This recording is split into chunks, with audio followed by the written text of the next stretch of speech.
O vereador pede alteração em leis estaduais, motivo é cobrança em duplicidade e ainda nesta edição você confere. Definidos os membros de comissão especial de estudos sobre o ensino das histórias e culturas africana e afro-brasileira nas escolas. Você também acompanha as informações da Semana Mundial do Brincar. E tem ainda o quadro Olha o Esporte Aí com um giro de notícias. É em 20 segundos, aqui no Câmara Notícia.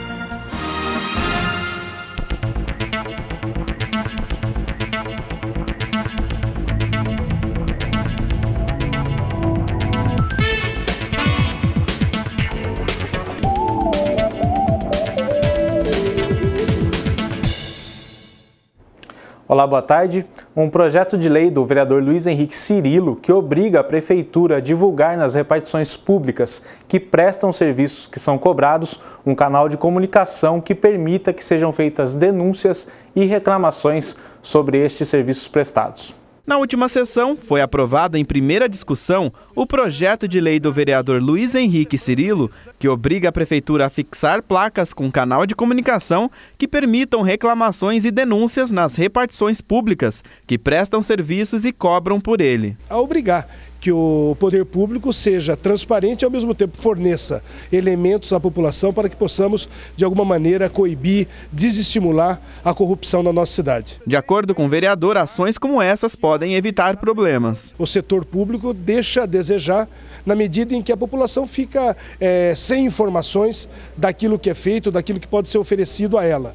E o objetivo de alguns projetos que eu venho apresentando é no sentido de permitir com que a população possa efetivamente fiscalizar o poder público e ao mesmo tempo ter como reclamar, ter como fazer suas sugestões aos sites da Prefeitura, da Ouvidoria e do próprio Ministério Público. O projeto segue em tramitação na Câmara e vai agora para a votação em segunda discussão.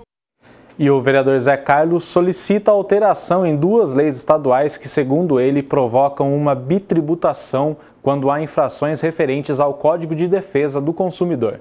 O vereador pede alteração no artigo 4 da Lei 233 de 2017 e no artigo 2 da Lei 61 de 2017, ambas leis estaduais. Acontece que esses dois projetos de lei da Assembleia Legislativa do Estado de São Paulo, ela vem confrontar ao Código de Defesa do Consumidor, fazendo disso uma bitributação, porque o Código de Defesa do Consumidor, ele já traz em seus artigos a cobrança que tem que ser feita quando há infração.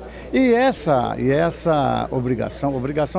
essa incumbência de fazer essas multas já é restrita ao diretor do PROCON, é ele que tem que fazer.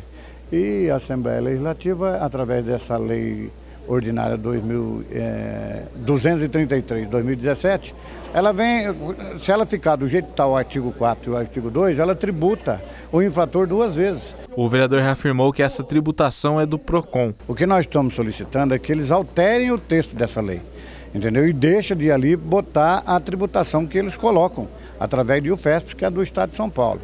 Entendeu? Isso é uma prerrogativa dos PROCONs dos municípios. Eles os diretores é que têm o dever de fazer essa cobrança e muitas vezes não é 200 do fixo, que nem é o caso de Campinas, por exemplo. Se põe 200 do FESP, e 200, que é no estado todo, e mais o PROCON daqui, quando ele põe 200 do fixo, você ainda pode recorrer disso, porque a 200, o fixo, ela é o máximo. Então, muitas vezes, por ser primário, ele tem todo esse direito. Então, isso é uma prerrogativa dos PROCONs municipal e eles estão invadindo se o texto permanecer do jeito que está. Quando ele bota ali o efeito da multa. Entendeu? Então, é isso que nós estamos solicitando. O Zé Carlos destacou que a legislação estadual tem que ser de acordo com a legislação federal. Nós temos que atender aquilo que a Constituição estadual estabelece. Mas a federal, que é de onde vem o Código de Defesa do Consumidor, ela sobrepõe a estadual. Então nós temos que ficar, por isso que o texto está incorreto. Tem que se mudar esse texto, é isso que nós estamos solicitando para a Assembleia Legislativa do Estado de São Paulo. Essa entrevista do vereador Zé Carlos foi no intervalo da última reunião ordinária e também durante a última reunião foram definidos os membros da nova Comissão Especial de Estudos para o acompanhamento da implementação da lei que obriga o ensino das histórias e culturas africana e afro-brasileira nas escolas. A nova comissão, presidida pelo vereador Carlão do PT e com os membros vereadora Mariana Conte do PSOL, Luiz Rossini do PV, Paulo Haddad, do PPS, e professor Alberto, do PR, vai verificar se a Lei Federal 10.639, de 2003, está sendo cumprida na rede municipal de ensino. Em 2014, o vereador Carlão do PT havia criado uma comissão especial de estudos que tinha o objetivo de acompanhar o ensino das histórias e culturas africana e afro-brasileira em todas as escolas públicas e privadas do ensino fundamental e médio do país. Como em Campinas, de acordo com dados, isso não tem acontecido muito, essa nova comissão tem como objetivo participar do cumprimento da lei federal na cidade. E 2 debates vão acontecer aqui na Câmara de Campinas. Um deles é no dia 24 de maio, amanhã, às 10h30 da manhã, e ele é sobre o uso do medicamento asparaginase. Este é o segundo debate público aqui da Câmara.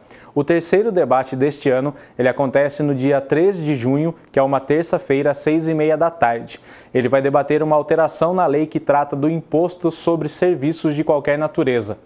Todos os debates acontecem aqui na Câmara de Campinas, com a entrada pela Avenida Engenheiro Roberto Mangi, 66, no bairro Ponte Preta. E a seguir tem o Giro de Notícias, com o quadro Olha o Esporte Aí, do repórter Gabriel Castro.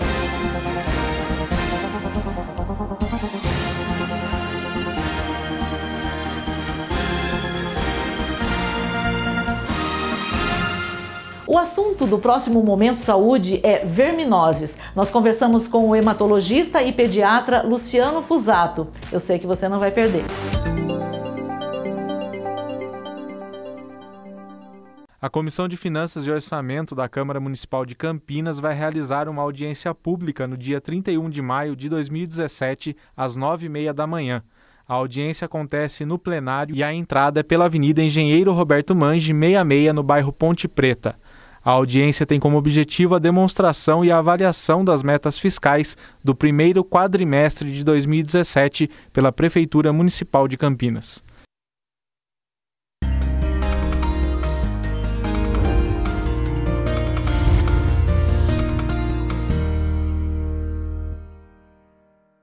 Está aberto o processo seletivo para o Juventude Conectada, programa que incentiva a inclusão digital dos jovens em Campinas. A inscrição é gratuita e deve ser feita através do site www.campinas.usp.gov.br até o dia 30 de maio. Para se candidatar a uma das 120 vagas, o interessado deve ter entre 15 e 19 anos, residir em Campinas e cursar a partir do 9º ano do ensino fundamental. A renda familiar deve ser de até um salário mínimo por pessoa. Os candidatos aprovados na primeira fase vão ser convocados para realizar uma prova objetiva, composta por 30 questões, divididas entre matemática, língua portuguesa e informática. Criado pela Lei Municipal número 14.853, o Juventude Conectada oferece uma bolsa pedagógica mensal de R$ 508,11, mais vale transporte aos selecionados, que devem seguir uma jornada de 20 horas semanais de atuação.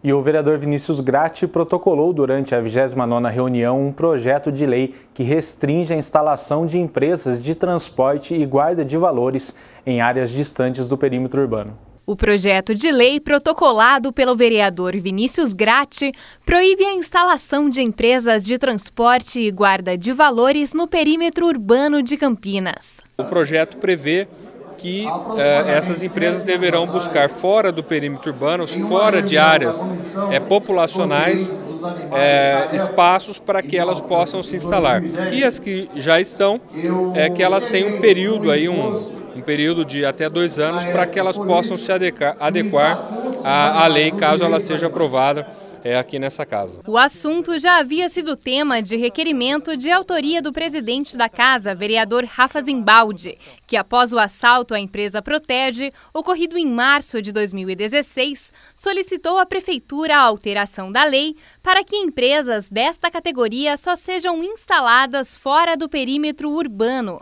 Após a iniciativa, o prefeito Jonas Donizete assinou um decreto, criando um grupo de estudos formado por 4 secretarias, com o objetivo de analisar a realocação dessas empresas. Para o parlamentar Vinícius Gratti, autor do projeto de lei de mesma natureza, o problema pode prejudicar os moradores. Esses mega assaltos costumam gerar terror psicológico nas pessoas, porque no momento do assalto se disparam muitos tiros, fazem muitas operações que envolvem armamentos pesados, né, bombas, enfim. Então, no sentido de resguardar a segurança, o bem-estar da população, é que nós propusemos esse projeto. E a gente acompanha agora uma reportagem sobre a Semana Mundial do Brincar, que é uma oportunidade para pais e filhos aprenderem juntos. Mingau, cor e arte para se lambuzar junto com os pais. Foi assim que começou a tarde nesta ONG do bairro Jardim São Marcos, em Campinas. Isso porque foram iniciadas as atividades da Semana Mundial do Brincar. Neste ano, o tema da programação, abraçada por 10 instituições vinculadas à Fundação FEAC, que promove o evento em Campinas, é o Brincar que Encanta o Tempo. Brincar é condição básica da educação infantil. Então as crianças brincam todos os dias, elas se divertem todos os dias. Mas este momento com a família, né, com um adulto de referência, é porque a gente quer que o adulto retome essa questão do brincar, que ele não perca o encantamento do olhar sobre essa infância, o quanto é importante a criança brincar.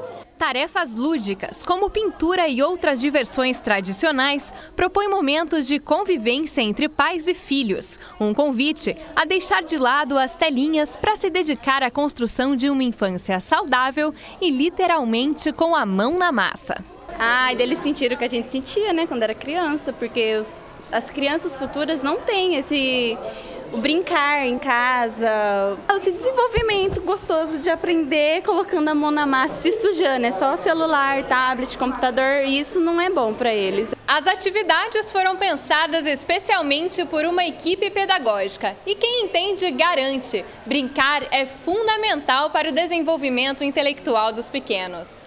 É o que explica a educadora Michele. Para ela, o aprender vai além das aulas de português e matemática. O brincar, na verdade, ele desenvolve habilidades que em algumas situações as folhas, os lápis, os giz não conseguem chegar tão profundo na criança. Com o brincar, ela aprende involuntariamente, aquilo forma características que ela vai levar para a vida inteira. A programação é gratuita e acontece até dia 27 de maio. Para participar, basta ter um filho ou parente matriculado em uma das instituições participantes. E, claro, muita vontade de aprender. É muito lindo, né? Pessoas que cuidam das crianças e vêm mostrar para a gente o que é que tem que ser feito, o que pode ser feito, né? Tá aí bem legal e a gente acompanha agora o quadro Olha o Esporte Aí, que traz informações sobre o jogo de hoje no estádio Brinco de Ouro. O Guarani recebe o líder figueirense, mas ainda com os portões fechados para os torcedores.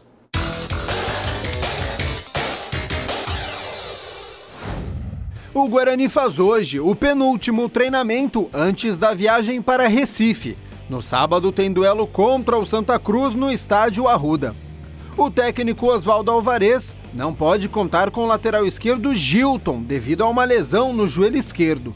Aliás, o lateral deve ficar afastado dos gramados por 6 meses.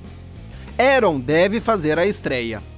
Ontem, Vadão deixou de fora o meia Fernando Fumagalli e testou o jovem Juninho, que disputou o último Campeonato Paulista pela Ferroviária. O experiente jogador de 39 anos deve começar a ser poupado das longas viagens. Guarani e Santa Cruz venceram na primeira rodada, e este duelo entre equipes tradicionais ganha um peso a mais. E se prepare, porque tem 2 corridas na cidade neste fim de semana, e ainda dá para fazer inscrição. 100 anos da ETEC Bento Quirino. É neste domingo, 8 horas da manhã, largada na Avenida Orozimbo Maia, número 2600. Trajeto de 6 quilômetros.